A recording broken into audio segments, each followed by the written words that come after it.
tertabrak tram gitu.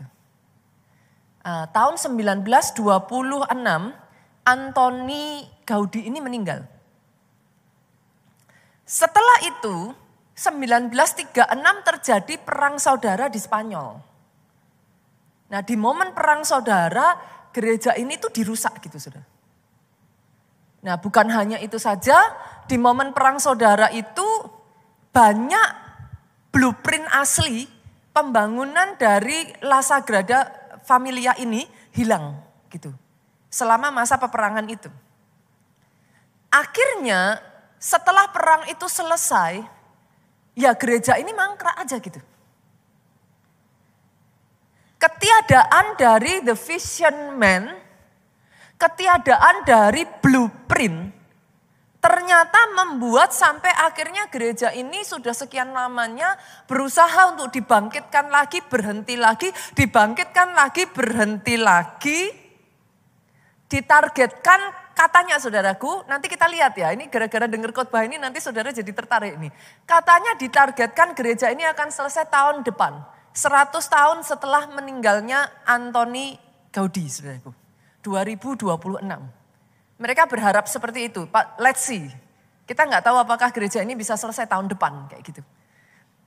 Tapi poin saya, saudara, Amsal tuh ngomong gini, where there is no vision, my people perish.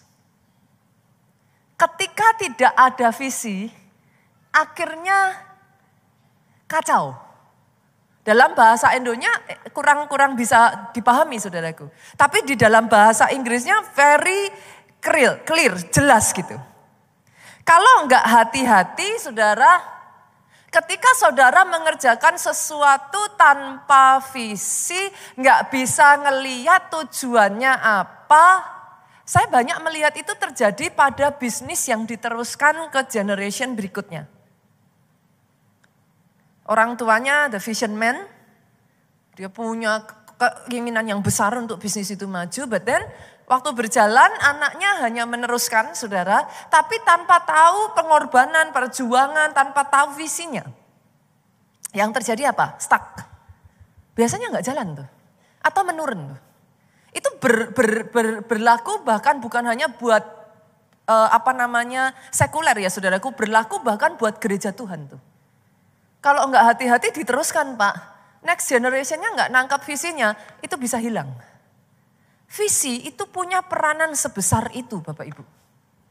Saya pernah menceritakan beberapa waktu yang lalu saudaraku, seorang perenang bernama Florence, saya lupa Florence siapa gitu saudaraku. Dia perenang pertama yang berenang 34 km saudara, dari satu pantai namanya island apa gitu ke California Coast. 34 kilometer sudah. Lucunya dia berhenti di kilometer ke-33. Kok bisa Pastor? Bukan karena capek. Tahukah saudara kenapa dia berhenti? Tiba-tiba di kilometer 33 itu turun kabut begitu tebal. Dia tidak bisa melihat finish line. Dia berhenti di kilometer ke-33.